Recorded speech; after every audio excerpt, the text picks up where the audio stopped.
Sacrificada, imigração, Islã e a erosão dos direitos humanos, Ayaan Hirsi Ali.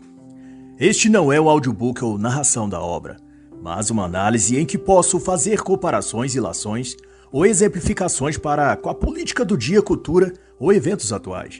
É uma tradução minha do original em inglês e pode conter pequenas ou eventuais incorreções, mas que não comprometem o entendimento da obra no seu todo.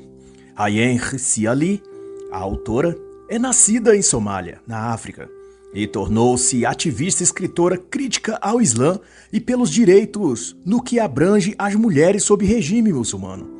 Ela tornou-se parlamentar na Holanda depois de fugir de seu país e de sofrer tortura e maltratos, inclusive a mutilação genital. Além de passar por todo o processo de terror psicológico pela imposição da burca e admissão das pesadas e opressivas leis da Sharia islâmica. Mas isso ela conta em outra sua obra, chamada de Infiel, a história de uma mulher que desafiou o Islã, lançado no Brasil pela Companhia das Letras em 2007.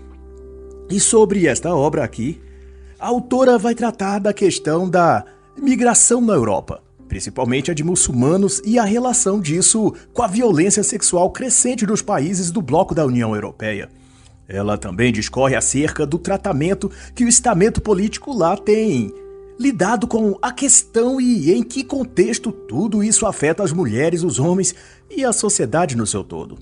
E como bem sabemos, isso eu dizendo e não a autora, em específico condiz com uma agenda globalista chamada de multiculturalismo ou identitarismo plural, como qualquer outra caricatura linguística.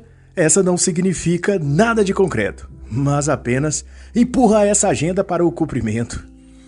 O ponto da autora, ela assevera, no entanto, com bastante clareza, que a chegada de grande número de imigrantes do Oriente Médio, África e Sul da Ásia por volta de 2015 e 2016 tem a ver com uma idealização, ou por que não dizer projeto de islamização da Europa.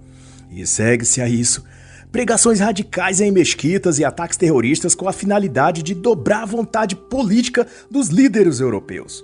E de todas as mudanças e transformações, muitas delas para ruim, que isso tem provocado na Europa, um dos piores impactos tem sido, na ótica da autora, sobre o público feminino europeu. As mulheres, segundo todos os dados e fatos que ela analisa, têm sido a parte mais afetada quanto à redução de suas liberdades, a exposição delas à violência física direta, estupros, agressões, assédio sexual e etc.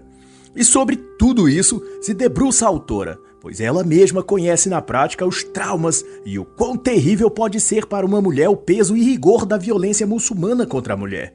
As formas de violência justificadas em nome da honra na cultura e sociedade islâmica é de todo conhecida em todo o Ocidente. É o que diz a autora. Os tribunais da Sharia, diz ela, endossam casamentos infantis, casamentos forçados, casamentos polígamos, espancamento de esposas, etc. Em nome da cultura e da religião, essas mulheres são vítimas e depois ignoradas quanto a qualquer tipo de defesa que tentem fazer. E para Ayaan, à medida que homens e jovens imigrantes com essa mentalidade típica religiosa vão se estabelecendo nos países ocidentais, eles agem também para estender na cultura europeia esses seus conceitos de extremismo religioso.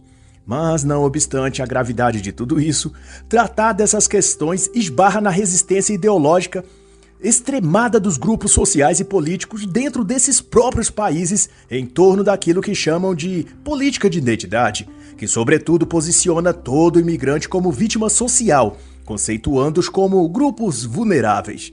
De modo, então, que qualquer apontamento sobre as más condutas ou crimes envolvendo imigrantes, em especial se forem de origem árabe, será tratado ou com descaso ou com retaliação. E da vista da autora também, esse tema passa pelo crivo cultural e social, e escancara a hipocrisia dos grupos ativistas como o Me Too, que doravante alega defender as mulheres se recusam a olhar para as mulheres que sofrem violência de imigrantes árabes ou que professam a fé islâmica. Devo, contudo, eu informar, por questão de bom senso, que em setembro e outubro de 2022, Grupos ativistas feministas como o Me Too e outros tiveram atuação arrojada nos protestos no Irã contra a autoridade e regime político no país, devido ao violento tratamento que o governo dá às mulheres com base na lei islâmica da Sharia, tendo essa onda de insurreição vindo à tona desde o fato trágico da jovem Mahsa Amini, de 22 anos, que foi presa e assassinada depois de ter sido torturada pela polícia da moralidade, depois que foi flagrada usando de modo indevido a hijab, um véu islâmico. A situação gerou comoção internacional e despertou movimentos pró-direito das mulheres em todo o mundo. No Irã, mulheres queimaram suas hijab em público e cortaram seus cabelos, algo considerado pecado de abominação pelos códigos religiosos do Islã.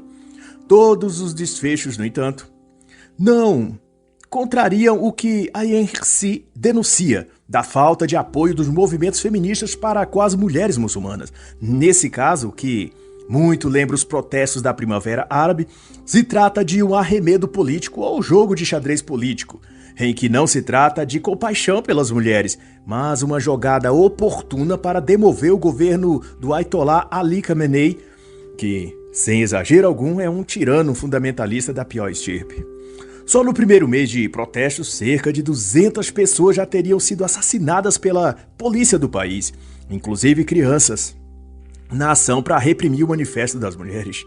No todo, o movimento das mulheres no Ocidente é mero instrumento dos interesses globalistas e, como tal, só agem quando e onde há uma agenda política e ideológica dos figurões do globalismo querendo ser imposta. A tática é sempre a mesma: tomar uma fagulha e se fazer dali um enorme incêndio social.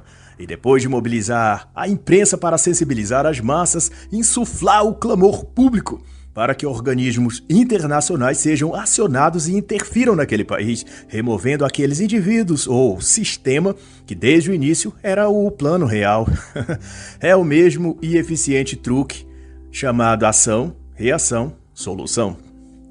Mas de volta às ponderações da autora, ela enxerga que, muito embora esse tipo de violência contra as mulheres na Europa tenha subido ano após ano, até mesmo denunciar esses casos tem sido cada vez mais difícil, pois em toda a Europa, como no Ocidente todo, a chamada cultura do cancelamento faz com que o próprio assunto vá sendo posto numa espiral de silêncio, visto que aqueles que denunciam a situação, até as próprias vítimas muitas vezes, sejam banidas das redes sociais ou meios públicos que deveriam ouvir suas palavras. Isso porque vai sendo imposto uma censura a quem propague discurso de ódio ou fake news, e foi estabelecido por uns burocratas de terno e gravata, usando os grupos de ativismo, que fazer qualquer tipo de acusação contra alguma minoria é fomentar o preconceito, a discriminação ou injustiça social. E no caso, os imigrantes são uma minoria étnica em relação àquele país onde eles estão. E discriminá-los é então aumentar o sofrimento deles, que já fugiram de condições de preconceito ou pobreza em seus países de origem, embora se sabe que por trás dessa falácia de sentimento anti-imigrante está interesses políticos mesquinhos, agendas de poder e muitas outras coisas obscuras. Dito isso, Hirsi Ali atesta que andando por bairros de Bruxelas, Londres, Paris ou Estocolmo, nas praças, ruas, bares e até cafeterias tradicionais, em receber turistas e conterrâneos e estarem sempre fervilhando de pessoas, uma nova paisagem social pode ser notada. Apenas os homens são agora vistos nesses locais e lugares. Sua observação é de que as ruas, calçadas ou lugares comuns de lazer estão ficando vazios de mulheres, e só não completamente desertas porque ainda há alguns homens que os frequentam em grupos de amigos. Em segundo, explica a Yensi, esse se dá porque as mulheres das regiões boêmias, tanto quanto periferias da Europa, estão cada vez mais subjugadas ao clima de ameaça e vulnerabilidade, tendo de conviver com relatos diários de crimes de estupro e assédio até mesmo em praça pública, enquanto seus assediadores saem impunes, porquanto as autoridades policiais e políticas temem reagir quando se trata de imigrantes. Alguns até já admitiram temer a repercussão midiática se prenderem ou algemarem um integrante dessas classes minoritárias. sobretudo se for muçulmano ou apenas árabe. A imprensa local e internacional faria um dano irreparável na carreira deles, no trabalho e na profissão deles, ou arruinaria suas vidas financeiras, de modo que é mais seguro para eles deixar que as próprias vítimas, as mulheres nesse caso, lidem com a situação. E para Yen, isso era algo que ela só via nos próprios países de maioria muçulmana de onde ela veio, como Somália, por exemplo. Ela conta que, quando chegou à Holanda, em 1992, sentiu-se deslocada e espantada justamente por ver a liberdade que as mulheres tinham. Onde nasceu, na África, uma mulher só poderia sair de sua casa cobrindo todo o corpo e cabeça e na companhia de um parente do sexo masculino.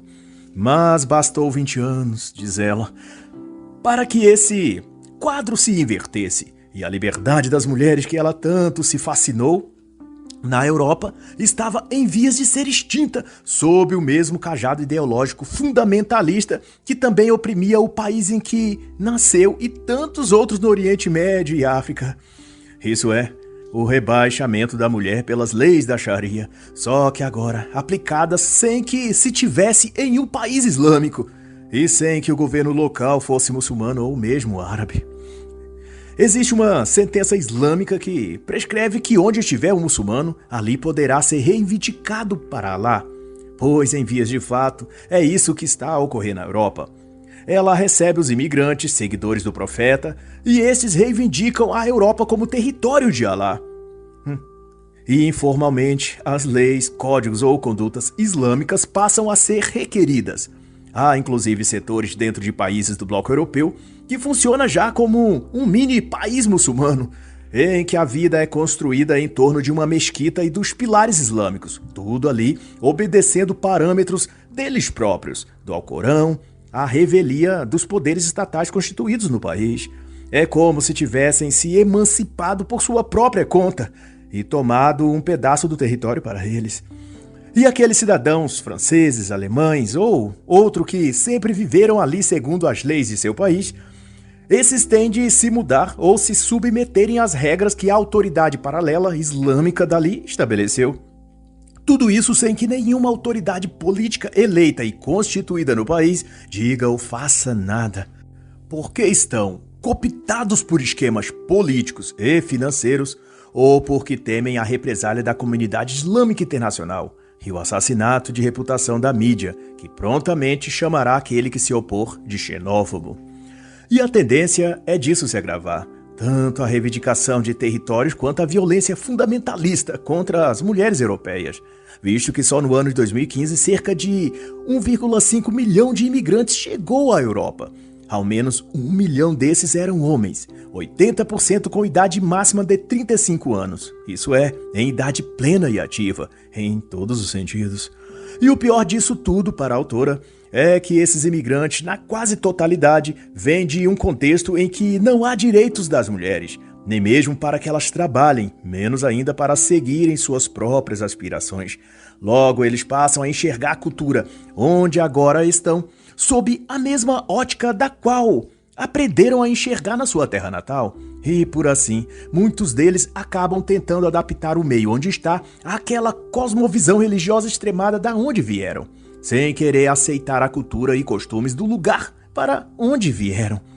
E isso repercute sobremente na vida e rotina das mulheres, que, tendo nascido e crescido dentro de uma cultura liberal ocidental, de repente se veem punidas por serem do jeito que sempre foram, se vestir e falar como sempre fizeram. A autora traz um exemplo forte, mas necessário ao enredo do livro. Ela conta que em março de 2020, uma mulher de Nápoles de 48 anos de idade foi estuprada enquanto esperava um ônibus no ponto. O seu abusador era um homem senegalês que portava uma faca. Durante o ato, o homem a agredia e recitava versos ou algum tipo de conjuração ou reza, em que ficava repetindo: "Eu te purifico, eu expulso o fogo de você, você será submissa." E para rir-se, parece lógico que homens migrantes de outro contexto religiosamente fundamentalista estão de algum modo tentando impor seus preceitos culturais ao lugar aonde estão asilados. Ela notou que, em grande parte das ocorrências desse tipo, o que o cometia eram imigrantes em situação ilegal, revindos boa parte deles da Síria, Afeganistão, Iraque, Paquistão, Nigéria e outros países com grandes populações muçulmanas. E outra vez a autora tece aqui uma crítica ao movimento Me Too e às feministas em geral, dizendo que elas alardeiam quando se trata de qualquer insinuação que um homem da elite branca americana faça a uma mulher também dos círculos sociais deles, e faz clamar por esse tal vítima do machismo ou do patriarcado, etc. Mas, todavia, essas mesmas pessoas e grupos não defendem as mulheres maltratadas e subjugadas das periferias dos países islâmicos por homens muçulmanos. Há um evidente duplo padrão e seletividade, segundo a autora. As feministas se calam. Os políticos minimizam a ameaça e a política ignora o problema, conclui a autora.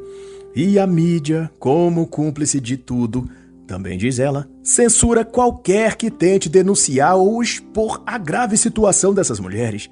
Alegam hipocritamente que não devem alimentar tensões raciais e religiosas e nem noticiar essas coisas para não dar munição para partidos de direita, usar contra as políticas imigratórias de esquerda. Doravante, a Hirsi vai robustecer o debate comentando que o Islã e o Ocidente protagonizam um choque de civilizações ou de culturas, mas que além da demografia, língua, religião e geopolítica, o modo como as sociedades ocidentais tratam as mulheres divergem diametralmente. Fora das culturas ocidentais, continua ela a dizer, a simples ideia de mulheres serem iguais aos homens é considerada uma anomalia histórica. Se olharmos para todo o planeta, veremos que ainda é apenas uma fração das mulheres que têm os maravilhosos direitos e liberdades que só foram alcançadas no Ocidente. Mas, contudo, mesmo a ONU, que por meio de seu ex-secretário-geral Ban Ki-moon, declarou que a violência contra a mulher é um problema global, não dispõe de relatórios estatísticos contundentes quando se trata da violência contra a mulher em países do Mediterrâneo Oriental, como Marrocos, Tunísia, Egito, Somália, Iêmen, Emirados Árabes, Iraque, Arábia Saudita, territórios palestinos ou Síria. Justamente as regiões de onde saem para a Europa o maior número de imigrantes. Ayan traz também algumas estatísticas que corroboram sua assertiva, muito embora haja muitas falhas na coleta de informações criminais de vários países europeus que evitam registrar a etnia do suspeito ou se tratava de um imigrante e se sua condição no país era legal ou ilegal. Outra vez, a razão dessas evasivas nos dados é o medo de represálias. E dado isso, só em alguns lugares onde essas informações são coletadas dos criminosos, é possível averiguar com mais assertividade. E isso posto, Áustria, segundo o Ministério Federal do Interior, teve uma elevação de quase 12% no número de violência sexual contra mulheres. Em 2009 e em 2018, dos 936 casos de estupro, mais da metade foram cometidos por estrangeiros. Na Dinamarca, embora fossem apenas 13% da população, os imigrantes não ocidentais, como subscreve os informativos oficiais, 2/5 desses imigrantes estiveram envolvidos em crimes sexuais naquele país. Em apenas 5 anos, dispõe ainda a base de dados do governo, esse tipo de violência teve uma elevação de 14% para 21%. Mas, como ressalta a autora, dados desse tipo são omitidos ou sequer coletados em nome de uma suposta justiça ou igualdade social. É comum ouvirmos nos discursos públicos termos como equiparação histórica ou coisa assim. E isso sempre quer dizer dobrar os fatos ou omiti-los para caber na narrativa que se quer impor. E no caso dos crimes, quando praticados por migrantes ou estrangeiros, a tendência é noticiar o crime, mas não seu autor, se esse for parte de alguma das minorias que a opinião pública elegeu como vítima e vulnerável. A Suécia deu amostras dessa tendenciosidade, como mostra a autora. O Conselho Nacional de Prevenção ao Crime omitiu por 10 anos os dados dos registros dos criminosos quanto à sua origem e etnia. As informações coletadas em 1996 só foram disponibilizadas em 2006. O que esses dados informavam era que os imigrantes, naquele momento e país, eram mais propensos a cometerem crimes sexuais. E nessa mesma direção, um amplo estudo de 2019 no Reino Unido, dirigido por um sociólogo renomado, Gora Anderson, demonstrou algo também nesse sentido, de crimes sexuais versus imigrantes estrangeiros. Mas, porém, logo em seguida ele recebeu tanta pressão pública, política e midiática que concordou em reavaliar os seus dados e refazer alguns pontos e republicá-los com as devidas correções. Mas até 2021 não havia mais o antigo estudo e nem o novo com quaisquer correções.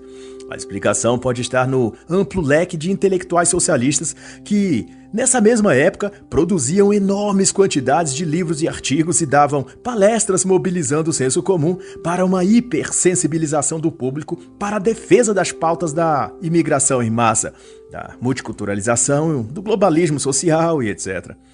Haviam publicações bem tendenciosas e manipulativas que, embora a autora aqui não cite-os nominalmente, eu fiz o exercício de pesquisar algumas delas, que influenciavam o pensamento acadêmico e o establishment na época, e eu achei o seguinte: Frentes Culturais Antifascistas, de Marty Honig, As Redes Transnacionais, de Bernhard Berlin, Ativismo Juvenil Antifascista e a Social-Democracia Militante, de Charlie Krautwolf, Reconfigurando a Islamofobia, de Macmillan, Democracia Muçulmana versus Extrema-Direita e vários outros.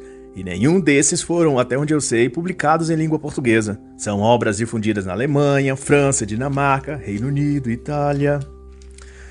E é justo nesses países que a incidência de crimes sexuais aumenta ano após ano. Na Alemanha, os crimes sexuais subiram de 18% em 2014 para 29% em 2018. Na Suécia, dos 129 condenados por estupro entre 2012 e 2017, 110 eram estrangeiros. E de acordo com o Centro de Controle da Polícia Alemã para casos de violência sexual, as nacionalidades desses criminosos, por ordem de mais casos registrados, são Síria, Afeganistão, Iraque, Paquistão e Irã, seguidos por Nigéria, Somália, Marrocos e Argélia. E outro fato notório é que, em todos esses casos, a idade dos agressores eram prevalentes dos 14 aos 30 anos. E, ademais, Heinrich conta que visitou cada um desses países, compondo seu banco de dados para consolidar sua pesquisa para esse livro. E o que ela pôde denotar foi que a Alemanha, França, Suécia, Áustria, Hungria, Dinamarca e Itália foram os que mais receberam imigrantes entre 2015 e 2018. E os casos sobressaltam um após o outro ocorridos à luz do dia ou em locais públicos, dando margem para que esses criminosos fossem presos em flagrante ou reconhecidos por testemunhas depois. Mas o absurdo que esses fatos mostram é que esses criminosos agiam tão deliberadamente assim, porque sabiam da grande possibilidade de saírem impunes de seus crimes. Normalmente as pessoas que os presenciam cometendo seus abusos sentem medo de denunciá-los e depois de eles retornarem para vingarem-se, já que na maioria dos casos, assim que identificado que aquele homem faz parte de alguma minoria étnica, ele será liberado.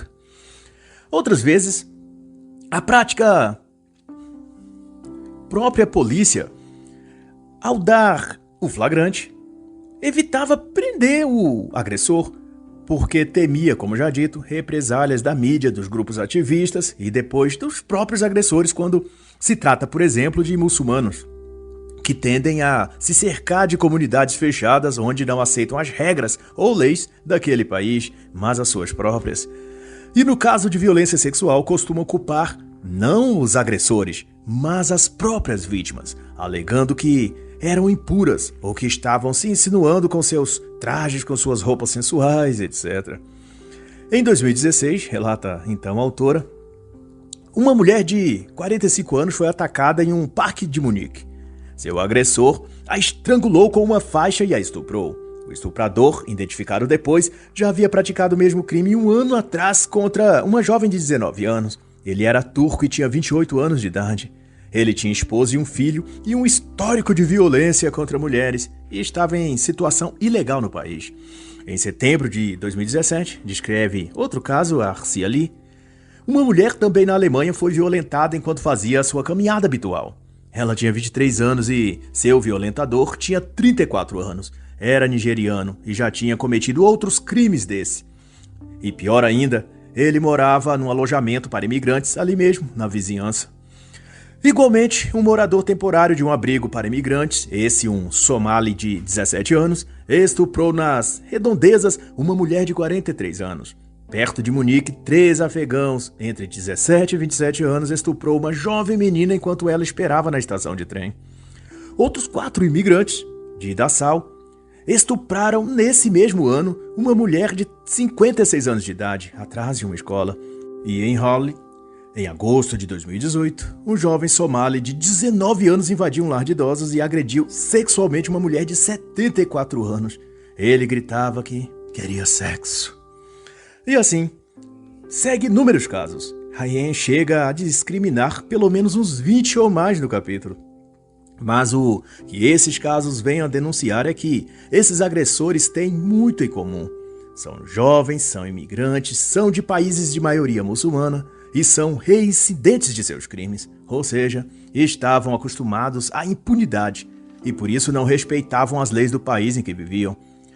E de tudo mais que possa ser dito, o mais alarmante e tão sórdido quanto esses crimes é a relativização que a mídia e alguns grupos e até os governos constituídos dão aos casos de assédio e violência quando são cometidos por pessoas de nacionalidades estrangeiras. Esse acobertamento revela que consideram mais importante a ideologia deles do que a própria vida das pessoas. E o descaso e desrespeito das autoridades dos próprios países cujas mulheres são vitimadas é tão grande que eles podem ser considerados cúmplices desses crimes.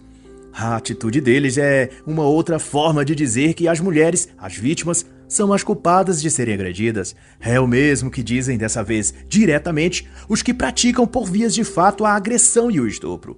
Como no caso que, conta ela, ocorrido em 1992, quando era exilada e vivia no abrigo na Holanda. Um homem somali tentou atacá-la para forçar a relação sexual com ela. Depois de identificada e interrogada pelas autoridades do abrigo, o homem disse que Rayen estava andando de bicicleta, e isso era o mesmo que querer ou pedir para ser estuprada. A chefe do abrigo disse então ao homem que ela também costumava andar de bicicleta e se nesse caso, ela também merecia, na visão dele, ser estuprada. O somali respondeu que sim, ela merecia. Os agressores, presos às suas visões religiosas deturpadas, culpam as mulheres de provocar ou de merecer serem violentadas. E os governos, a mídia e os grupos ativistas da justiça social fazem a mesma acusação, mas de maneira indireta, quando deixam de defender e proteger as vítimas. Ser mulher, na prática, está abaixo de ser um imigrante, nos países que mais falam em igualdade e justiça social. E o fato, então, para o qual a autora chama a atenção, não é somente para a violência sexual cometida contra a mulher, pois isso ocorre e pode ocorrer em qualquer país ou lugar e ser praticado por indivíduos de qualquer raça, origem ou etnia. O que Rayen ali destaca é para as mudanças sociais que vêm ocorrendo no continente europeu e ocidente, de sacrificar suas mulheres, permitindo que elas sejam assoladas, violentadas e assassinadas em nome de uma ideologia que protege e absolve os agressores, desde que sejam classificados sendo de uma minoria social ou grupos vulneráveis. Quando visitou algumas mulheres na Alemanha, isso ficou ainda mais claro para Rayen. Há lugares que, simplesmente, as mulheres foram banidas de locais públicos, simplesmente porque, se transitarem por lá, serão atacadas e violentadas à plena luz do dia e sem qualquer temor das autoridades ou leis locais, porque os agressores têm total certeza de que não serão punidos, porque fazem parte de alguma minoria ou grupo social protegido pelo sistema, que nesse caso é a sua condição de imigrante estrangeiro de algum país de extrema pobreza. Mas o problema é que esses países de onde vêm esses imigrantes deram a esses homens a cultura e instrução religiosa de que mulheres são algum tipo de criatura inferior e de propriedade dos homens, e que cabe aos homens educá-las e corrigi-las, além de ter total direito ao seu corpo e às suas vontades. E doutrinados por essas ideias, eles não aceitam aderir aos ordenamentos sociais e costumes culturais de onde estão, mas ainda tentam viver como se estivessem nos seus países de origem. E aí, não se furta ainda de dizer E esse tipo possessivo de comportamento para com as mulheres é predominantemente visível nos imigrantes. Está no centro da cultura e das atitudes dos homens árabes, dentre outros, em relação às mulheres. E segundo ela, e tomando ainda exemplo da Alemanha, por ter o maior índice desses casos, a visão política desse país é preferencialmente de esquerda. Pregam, portanto, a tolerância às outras culturas e trabalham massivamente contra o racismo. Mas o fato concreto é que, em nome disso, todos evitam discutir as sérias questões e consequências da violência só porque muito dessas ocorrem em função e em relação aos imigrantes. Um homem árabe puxou uma faca e cortou o pescoço de um homem turco com quem discutia em frente à escola de meus filhos e tinha crianças assistindo a cena, contou ela, uma alemã com quem conversava. E quando eu comentei o assunto depois com os pais na escola, eles me repreenderam dizendo que não se pode criticar os imigrantes, que aquela era a cultura deles. E certamente, essa é a mesma atitude quando algum imigrante comete algum crime contra uma mulher de natureza sexual. É a cultura deles. Também vão dizer essas mesmas pessoas. O resultado disso é que mulheres estão evitando fazer atividades corriqueiras do dia a dia, só para não serem atacadas, seja em que horário for. Estão deixando de levar seus filhos na praça ou parques, de fazerem exercícios e caminhadas nas trilhas ou calçadas, e até evitando colocar o lixo para fora quando seus maridos não estão em casa. Tudo passou a ser um risco para uma mulher sozinha. Há diversos casos de mulheres que foram atacadas quando passeavam com seus bebês no carrinho. Domingo de manhã, os parques em volta das cidades e regiões de muitos imigrantes se tornaram o ponto de encontro de jovens árabes, para onde vão e ficam assediando as mulheres que passam, mesmo quando são meninas na flor da idade, ou mulheres acompanhadas por seus maridos ou filhos. Não há quase nenhum lugar seguro para uma mulher nesses países. Mas, todavia, isso vai se estendendo para os homens locais e também outras situações em que envolvam imigrantes. Ninguém está de fato seguro porque os direitos humanos das minorias nesses países têm sufocado o debate público e impedido quaisquer iniciativa que pretenda discutir a questão. A recomendação é fingir que não está acontecendo nada e subjugar-se. Ainda na Alemanha, 2 jovens bêbados entraram no ônibus público e promoveram uma confusão. Comenta a Yen. Incomodaram os passageiros, assediaram quem eles quiseram, danificaram coisas e, finalmente, quando desceram do coletivo, perguntou-se ao motorista por que nada fez ou falou aos transgressores. E ele respondeu que não podia fazer ou dizer nada, porque os jovens eram árabes, e se ele contrariasse os rapazes seria demitido ou até preso, devido às leis antirracistas do país. Há 20 anos vivendo aqui, disse outra moradora, tive de abandonar quase todos os meus hábitos, principalmente o de estar sozinha em público. Se um imigrante te vir e resolver te seguir, ninguém, absolutamente ninguém irá te livrar daquele intruso. As leis dos países não permitem. E a concatenação da autora, então, é que na África e Oriente Médio, as mulheres usam hijabs para se esconderem e evitarem serem punidas com agressões ou estupro. Na Europa, as mulheres estão também tendo de se esconderem para não serem atacadas por homens motivados pelo mesmo fundamentalismo daqueles dos países islâmicos. Só que pior do que o hijab, elas estão escondidas dentro de suas próprias casas, com medo de andar no próprio bairro e cidade onde nasceu e cresceu. Na Suécia, piscinas públicas passaram a ser alvos de ataques sexuais contra mulheres que as frequentavam. Alguns locais adotaram horários diferentes para estrangeiros e locais para evitar o assédio de imigrantes contra as mulheres.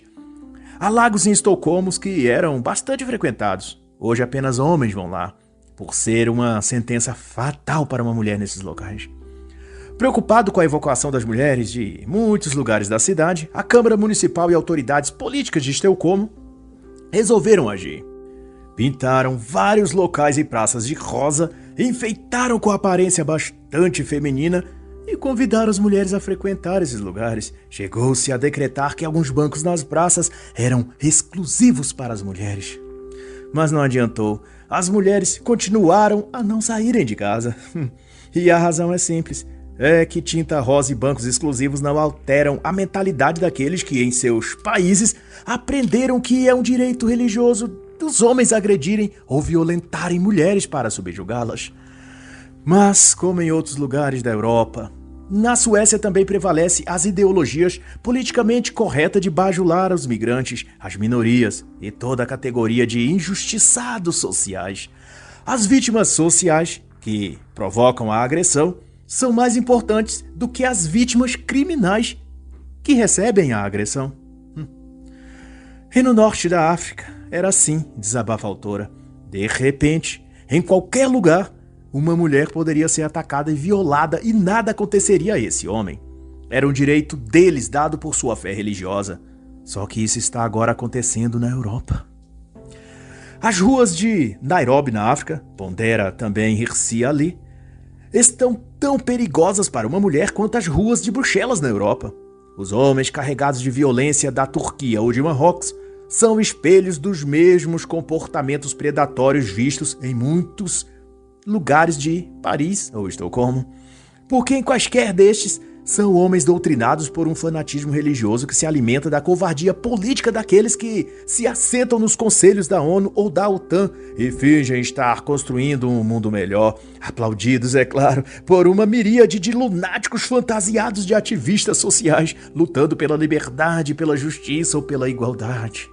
Só esqueceram de incluir na lista as mulheres muçulmanas e as mulheres europeias vítimas de homens muçulmanos. Em 2012, a INRC faz então outra abordagem.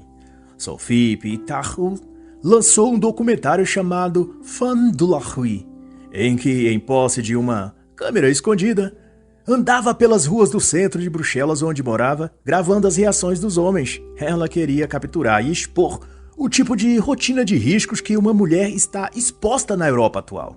Ela então se vestiu de modo típico das mulheres em geral e evitou quaisquer atos que pudessem considerar insinuantes. Ela, por exemplo, apenas andava na rua ou lia um livro.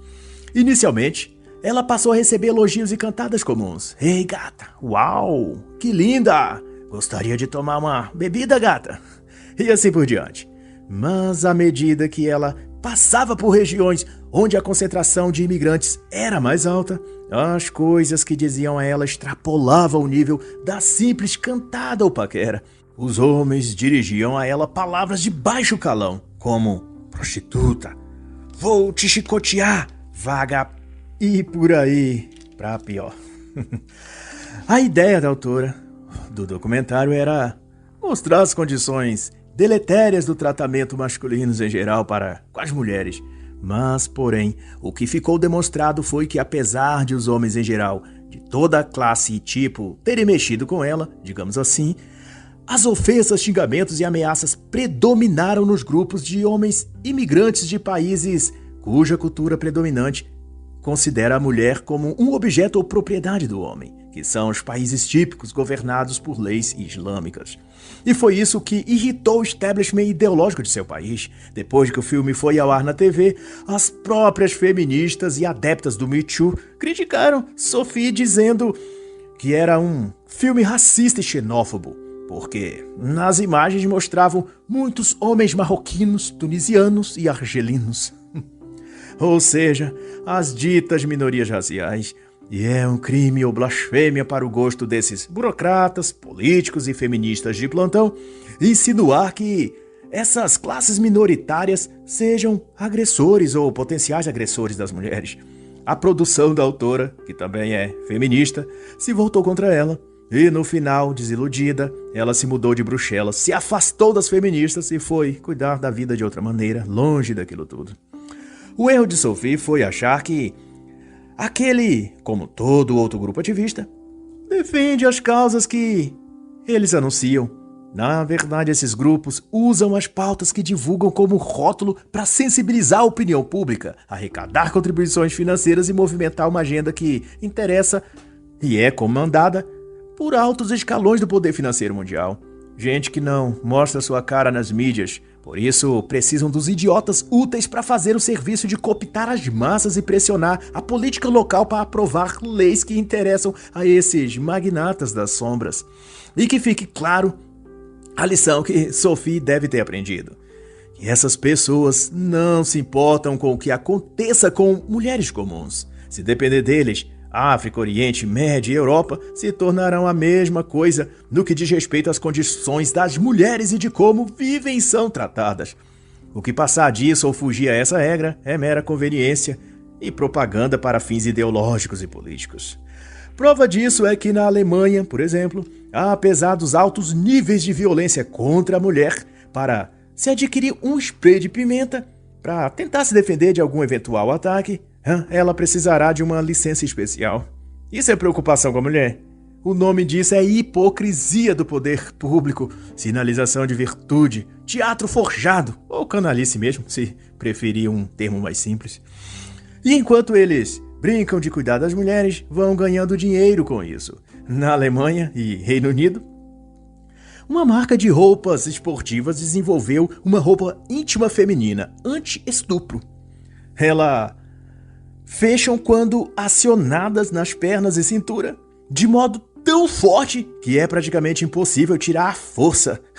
Outra empresa lançou um short em que os cordões que o prendem na cintura são tão resistentes que não podem ser cortados nem por faca. Outra novidade foi o lançamento de um tipo de roupa com um dispositivo acoplado que, se a roupa for puxada com força ou cortada, ela emite uma ruidosa sirene que irá dissuadir o agressor e chamar a atenção dos vizinhos. Mas o top número 1 da categoria é a famosa pulseirinha anti-assédio. Ela simplesmente emite um odor como de um gambá no caso de ser acionada, desestimulando o agressor e fazendo perder o interesse sexual pela vítima. Por 90 euros, a mulher poderá andar segura e tranquila pelas ruas da Holanda e da Europa. Basta uma pulseirinha módulo gambá. Só faltou dizer pra aproveitar a Black Friday, né? E comprar com desconto. Ai, não é de rir essa situação, mas essa turma trata isso como piada, isso eu não tenho dúvidas. Enfim, diz a autora que não faltam pessoas que querem negar a realidade do que está acontecendo na Europa, mas os maiores obstáculos que ela encontrou não vieram só dos militantes e ativistas dos direitos dos imigrantes e grupos ligados à esquerda política, mas daqueles que de fato detêm o poder econômico e financeiro dentro desses países. Eles criam problema dentro de problema, burocracia dentro de burocracia, e faz o simples ficar complexos, o complexo ficar insolúvel. E com isso ganham lucros e poder corporativo, e com esse poder influenciam a política, a mídia e as camadas todas abaixo deles. E da percepção da autora, a ideia desse conjunto de coisas e situações tem a ver diretamente com a instauração pretendida de uma sociedade multicultural, em que supostamente todos viverão em paz, lado a lado e felizes. A abertura das fronteiras não tem a ver com solidariedade ou humanitarismo, mas com um projeto político e ideológico transnacional, uma agenda que se sobrepõe a governos e soberanias e usa as massas, a população leiga, como idiotas úteis que apoiam aquilo mesmo que os está destruindo. Quando Angela Merkel, por exemplo, abriu as fronteiras da Alemanha em agosto de 2015, a população devidamente domesticada pela TV aplaudiu a decisão e recebeu os refugiados com cartazes nas estações de trem, dizendo: "Refugiados, são bem-vindos aqui." E eles foram chegando, 10 mil por dia por semanas. E em menos de um ano a Alemanha sofria seu primeiro ataque terrorista. Em julho de 2016, um refugiado que já havia solicitado asilo definitivo, um afegão, esfaqueou 5 pessoas em um trem. 6 dias depois, um imigrante sírio se explodiu em um festival de música. Em novembro do mesmo ano, um iraquiano de 12 anos plantou uma bomba num mercado que se preparava para as festas de Natal. Em dezembro, um tunisiano dirigiu um caminhão contra uma multidão ao lado da igreja memorial em Berlim. Ele deixou 12 pessoas mortas e 56 feridas. Tinha apenas 23 anos e havia jurado fidelidade ao Estado Islâmico. E tudo isso, então, que envolve essa questão, é difícil e merece atenção e debate. Mas não é com demagogia, proselitismo, pró-humanitarismo e discursos publicitários de marketing que as soluções vão surgir. Viabilizar o influxo de milhões de pessoas de toda a África e Oriente para a Europa sem qualquer planejamento e estrutura não é ajudar essas pessoas, é na realidade transportar os problemas que elas vivem em seus países para os países, então, da Europa. Multiplicar os problemas e compartilhá-los com mais pessoas não traz nenhum tipo de solução. O que com certeza só piora a situação são atitudes caricatas e ideológicas, como de uma estudante sueca ao se posicionar à frente de um ônibus para impedi-lo de levar 27 imigrantes para a deportação. Ela postou depois nas redes sociais que os imigrantes estavam sofrendo ataques burocráticos da agência sueca de imigração.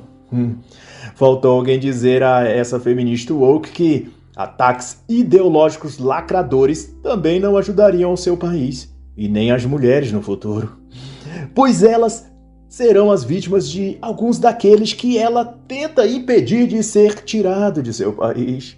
Está escrito: de sua boca saía uma espada afiada, para ferir com ela as nações.